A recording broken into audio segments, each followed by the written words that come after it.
ప్రతిరోజూ గుడికి వెళ్లే పద్ధతిని మన పెద్దలు మనకు చిన్నతనం నుంచే అలవాటు చేశారు. గుడికి వెళ్లడమంటే అదేదో మొక్కుబడి వ్యవహారం కాదు. ఆలయాలను దర్శించుకోవడం వెనుక శాస్త్రీయ ప్రయోజనాలు కూడా ఉన్నాయి. భూమిలో ఎక్కువ ఆకర్షణ శక్తి తరంగాలు ఎక్కడైతే ప్రసరిస్తూ ఉంటాయో అక్కడ ఆలయాన్ని నిర్మిస్తారు. ఇంకా అర్థమయ్యేట్లు చెప్పాలంటే ఉత్తర దక్షిణ ధృవాల మధ్య ఎలా ఆకర్షణ శక్తి ఉంటుందో అలా భూమిలో పాజిటివ్ ఎనర్జీ పాసయ్యే చోట ప్రసిద్ధ దేవాలయాలు ఉన్నాయి. అందుకే అలాంటి గుళ్లలో అడుగు పెట్టగానే తనువు మనసు ప్రశాంతత పొందుతాయి. మరి ఇంతటి పవిత్రమైన గుడికి వెళ్లేటప్పుడు మనం ఏ విధంగా వెళ్ళాలి, పాటించాల్సిన నియమాలేంటో ఇప్పుడు తెలుసుకుందాం. స్త్రీలు గుడికి వెళ్లేటప్పుడు చీర, లంగావోని వంటి సాంప్రదాయ దుస్తులను ధరించాలి. అలాగే నుదుటన కుంకుమ ధరించాలి. గుడిలో ఇచ్చే పసుపు కుంకుమను నుదుటన మీరు ధరించిన బొట్టు క్రిందన, అదే విభూతి అయితే నుదుటి బొట్టు పైన పెట్టుకోవాలి.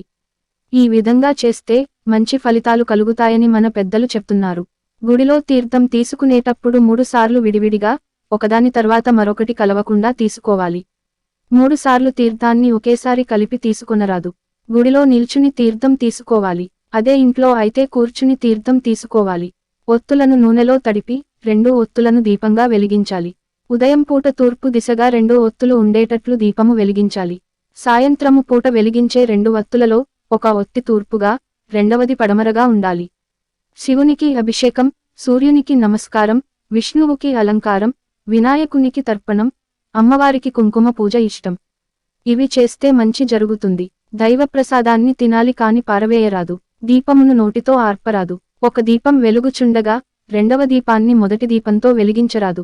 దీపం వెలిగించగానే బయటకు వెళ్లరాదు. దీపారాధనలో శివునికి ఎడమవైపు, విష్ణువుకు కుడివైపు దీపం వెలిగించాలి. అమ్మవారికి నూనె దీపమైతే ఎడమవైపు, ఆవునేతి దీపమైతే కుడివైపు వెలిగించాలి. గుడిలో ఉదయం, సాయంకాలం 2 సార్లు దీపం పెట్టడం అలవాటు చేసుకోవాలి. దేవుని పూజకు ఉపయోగించు ఆసనం వేరొక పనికి వాడరాదు. దేవాలయానికి వెళ్ళినప్పుడు విగ్రహానికి ఎదురుగా నిలబడి నమస్కారం, స్తోత్రములు చదవకూడదు. ప్రక్కగా నిలబడి చేతులు జోడించి నమస్కరించి వేడుకోవాలి. పురుషులు దేవునికి సాష్టాంగ నమస్కారం చేయవచ్చు. స్త్రీలు చేయరాదు. స్త్రీలు మోకాళ్లపై వంగి, నుదురును నేలకు ఆనించి నమస్కారం చేయాలి. శివలింగానికి, నందీశ్వరునికి మధ్యలో మనుష్యులు నడవరాదు. తులసీదళములతో పూజ చేస్తున్నప్పుడు దళములుగానే వేయాలి. ఆకులుగా త్రుంచి వేయకూడదు. అలా చేస్తే మరు జన్మలో భార్యా వియోగము కలుగును. ఆదివారం సూర్యుని ఆలయం, సోమవారం శివుడు మరియు గౌరిమాత ఆలయం, మంగళవారం ఆంజనేయస్వామి, సుబ్రహ్మణ్యస్వామి ఆలయాలు, బుధవారం వినాయకుడు మరియు అయ్యప్ప స్వామి ఆలయాలు, గురువారం సాయిబాబా, దత్తాత్రేయ మొదలగు గురువుల ఆలయాలు, శుక్రవారం అమ్మవారి ఆలయాలు, శనివారం వెంకటేశ్వరస్వామి ఆలయాలు మరియు గ్రామదేవతల ఆలయాలు వారి వారి సంప్రదాయ సిద్ధంగా దర్శించుట మంచిది. ఏ దేవాలయానికి వెళ్ళినా మొదట ధ్వజస్తంభాన్ని దర్శించాలి. శివాలయమునకు వెళ్ళినప్పుడు ప్రదక్షిణలు చేసి మొదటగా నందిని దర్శించి తరువాత శివ దర్శనం చేసుకోవాలి. అదే విష్ణు ఆలయాలు అనగా రాముడు, కృష్ణుడు, వెంకటేశ్వరస్వామి ఆలయాలు దర్శించినప్పుడు మొదట విష్ణుమూర్తిని దర్శించి తరువాత మిగతా వారిని దర్శించాలి. మొదట పాదములను చూసి తరువాత ఆపాదమస్తకము దర్శించాలి. ఆలయాలలో ప్రదక్షిణాలు చేసేటప్పుడు వినాయకునికి 1, ఈశ్వరునికి 3, అమ్మవార్లకు మరియు విష్ణుమూర్తికి 4, మర్రిచెట్టుకి 7 ప్రదక్షిణలు చేయాలి.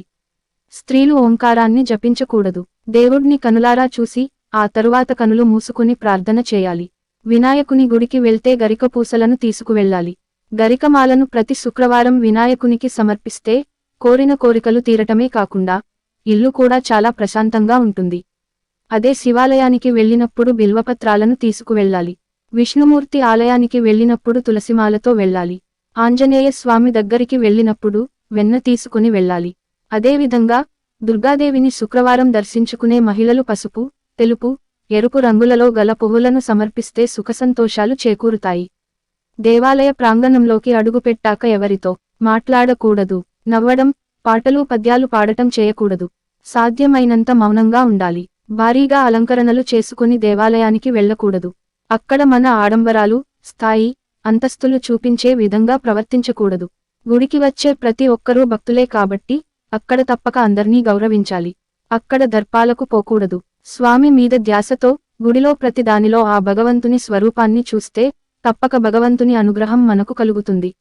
దేవాలయంలోని గర్భగుడిలో ఉత్కృష్టమైన ఆకర్షణ తరంగాలు కేంద్రీకృతమైన చోట మూలవిరాట్టును పెడతారు. మూలవిరాట్టును నిలిపిన ప్రదేశంలో వేదమంత్రాలు రాసిన రాగి రేకును నిక్షిప్తం చేసి ఉంచుతారు. రాగి లోహానికి భూమిలో ఉండే శక్తి తరంగాలను గ్రహించే తత్వం ఉంది. ఆ విధంగా రాగి గ్రహించిన ఆకర్షణను ఆ పరిసర ప్రాంతాలకు విడుదల చేస్తుంది. అందువల్ల రోజూ గుడికి వెళ్లి మూల విరాట్ ఉన్న గర్భగుడి చుట్టూ ప్రదక్షిణ చేసే అలవాటు ఉన్నవారికి ఆ తరంగాలు సోకి అవి శరీరంలోకి ప్రవహిస్తాయి. ఎప్పుడో ఒకసారి ఆలయానికి వెళ్లేవారిలో ఆ శక్తి సోకినా గమనించదగ్గ తేడా తెలీదు. కానీ నిత్యం గుడికి వెళ్లేవారిలో పాజిటివ్ ఎనర్జీ చేరడం స్పష్టంగా తెలుస్తుంది. గర్భగుడి మూడు వైపులా పూర్తిగా మూసి ఉండి ఒక్కవైపు మాత్రమే తెరిచి ఉంటుంది. అందువల్ల గర్భాలయంలో ముఖద్వారం దగ్గర పాజిటివ్ ఎనర్జీ కేంద్రీకృతమై ఉంటుంది. గర్భగుడిలో వెలిగించే దీపానికి కూడా విశేషమైన శక్తి ఉంటుంది. అందువల్ల వీలైనంత వరకు ప్రతిరోజు దేవాలయాన్ని సందర్శించడం మంచిది. మా వీడియో కనుక మీకు నచ్చినట్లయితే లైక్ చేయండి, షేర్ చేయండి మరియు సబ్స్క్రైబ్ చేసుకోండి.